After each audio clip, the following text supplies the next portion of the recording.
ng salad. Ang pangalan niya ay Sweet and Beets with cream tasty tea. Tzatziki. Tzatziki. Yan. Ang hirap niyang i-pronounce. Parang ano siya. Parang Japanese salad. Yan po ang ating gagawin. So, ang ating mga ingredients. Gagamit tayo ng Greek yogurt. Cucumber i-shredder natin siya. Tapos i-squeeze natin yung kanyang juice. Then, mayroon din tayong dill. Yan ang ating mga gagamitin at ang ating garlic, fresh garlic. Gagamit din tayo ng olive oil. Yan. Olive oil. 2 spoons of lemon. Salt and black pepper. Yan po ang ating mga gagamitin. Ito ang ating black pepper. At ito na nga. Mix well, combine na natin sila.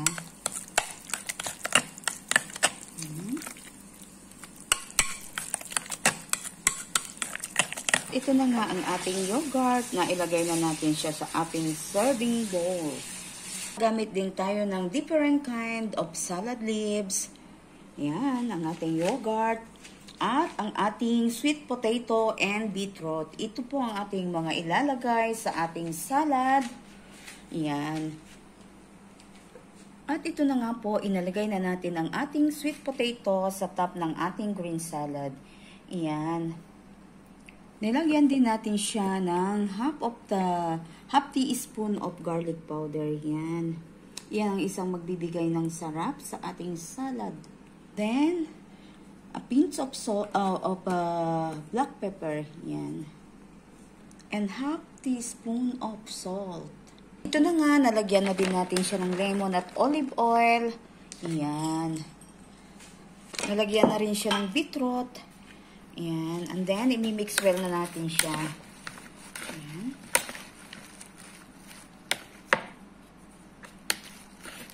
Yan. Yummy and healthy salad with beetroot and sweet potato. Yan. Ito na nga, inilalagay na natin ang ating vegetable sa top ng ating Greek yogurt. Yan.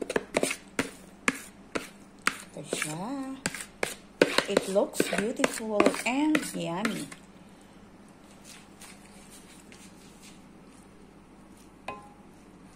Yan, inilagay na natin ang natitira pa nating beetroot and sweet potato sa top ng ating salad at ang ating dill. Yan. Lagyan na rin ng feta cheese. Yan, ang crumbled feta cheese na magbibigay ng extra beautiful taste. Yan. At ang ating seeds. Yan. Ating sunflower seed. Yan, inilagay na rin po natin sa top. Yan.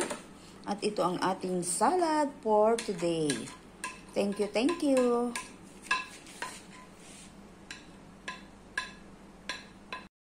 Gumawa tayo ngayon ng ating spaghetti with meat. At ito rin, gagawa na naman ng salad. Beef salad with avocado. Yan. Yan ang ating beef. Yan. At itong ating mga gagamitin, andirito ang ating coriander leaves and chili para sa ating cream na gagamitin sa ating salad. At andirito rin ang ating sweet corn, ang ating cherry tomatoes, at ang ating red onion. At ito na rin, inihahanda na ang mga sibuyas. Sibuyas is life. Yan. Spring onion is life. Paborito po nila iyan. Yan po. Ito. Yan. Ito ang ating avocado na gagamitin sa ating salad. Yan. Yan po. Inilagay na natin sa ating blender ang ating mga gagamitin ang ating coriander leaves at ang ating sour cream. Yan. Andiri yan ang ating olive oil at ang dirito ang ating arugula, ang ating parmesan, ang ating goat cheese, ang ating sweet corn at ang dito na rin ang ating karni, naka-marinate na siya. Yan, ready na tayo sa paggawa ng ating salad. Ito na nga, na-blender na natin ang ating sour cream and coriander leaves. Yan. Yan na siya. Yan. At ito na nga ang ating meat. I-grilled na natin siya. It looks yummy. Yummy, yummy. At ito na nga, i-mix na natin ang ating salad. Yan. Alagay na ang ating sauce.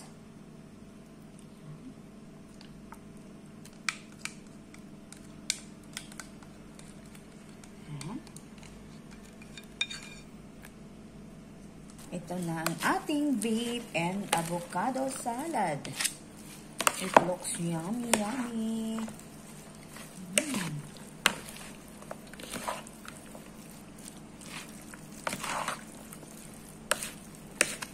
At ito na nga ang ating salad. Yummy, yummy.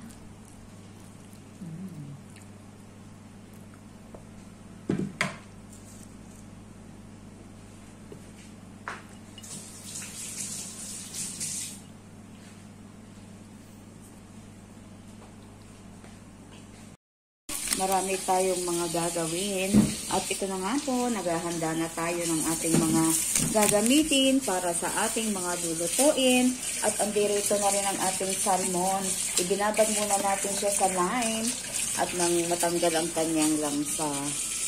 At ito na rin po, nakahanda na ang ating mga sibuyas, ang ating mga kamatis, ang ating garlic and ginger paste, at ang ating lapu-lapu. Imamarinate natin siya sa mga spices. At andirito na rin po ang ating sibas. Iluluto natin siya sa oven. At ang ating hipon para sa ating curry shrimp. Yan po ang ating mga lulutuin sa araw na ito. Busy-busy na naman ang day ng mga Inday. Luto-luto na naman at marami kaming mga bisita na darating po. Ayan, andito na rin ang ating mga bell peppers, ang ating white onion, ang ating coconut milk para sa ating curry shrimp. Yan po. Yan. Handa muna tayo ng ating mga kailangan. Ito na nga, na-marinate na natin ang ating sibas. Yan. Na-i-prepare na din natin siya. Ready to cook na lamang ito. At nandirito na rin ang ating gagawin para sa ating teriyaki. Salmon teriyaki. Yan. Ready na ang lahat. Mega love shoutout po sa lahat.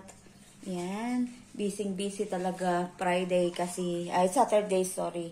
It's Saturday. Marami kaming bisita sa araw na ito. Ganito lamang ang buhay ng mga OFW. Laging busy para sa pamilya. Yan. Di bali nang walang matira para sa akin, pero sa kanila, mapagbigyan ko lamang. Yan po. Yan.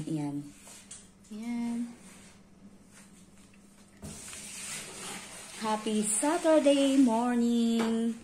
Enjoy lang kahit always busy ang buhay. Yan.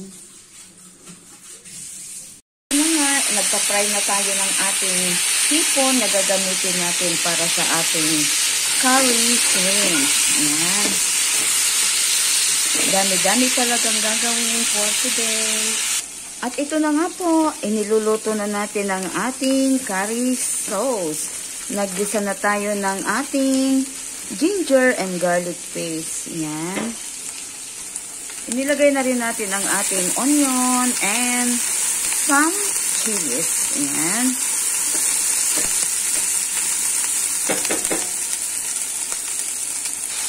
Isunod na rin natin ang ating colored bell peppers. Ayan. Para mas yummy, mas healthy. tomato paste, and coriander leaves. At ito, ilalagay na rin natin ang ating gata.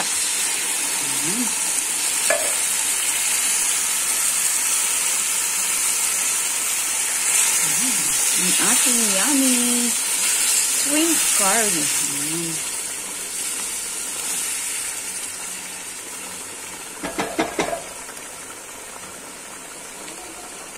At ito na nga, luto na ang ating yummy shrimp curry. Yan. Malamang. Nagluluto na. Okay na. Yan.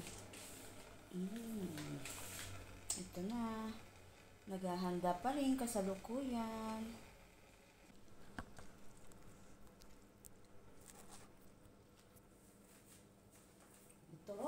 Ito handa na rin ang ating mga sibas na ilalagay sa oven. Yan. At kasalukuyan tayo ngayong nagluluto na ng kanin. Yan. Ang dami-dami talagang trabaho, guys. Pero tiis lamang. Ayan. Ito na ang ating mga kamatis. At ang ating mga sibuyas. Ayan. Ayan. Handa na ang lahat. At ang ating isda, ayan. Ipiprito ko na siya, guys. Nagsaing lang ako para makapagsimula na akong maggawa ng matchbox. Ayan. Ang buhay ng isang OFW. Ang buhay ng isang OFW. Ayan. Enjoy lang ng buhay kahit sobrang dami na ng trabaho. Ayan po. Nakakapagod na talaga. Yan.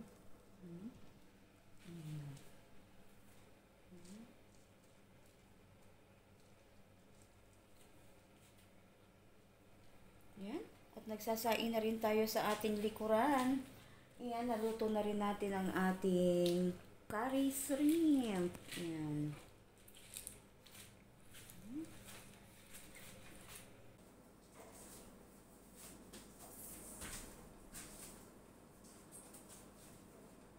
Pala, hindi pa rin natin na ilagay sa rin. Itong ating gagamitin kaserola sa ating likuran. Yan, ang laki-laki niya.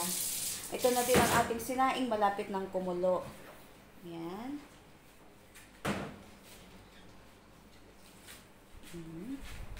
At ito na rin ang ating mga ginger at spring onion na i-prepare na ni Bolita. Yan, at ang ating mga sili and tomato sauce na ilalagay natin sa ating matchbox. Mas masarap po kasi ang matchbox kung mayroon siyang tomato sauce. Yan po.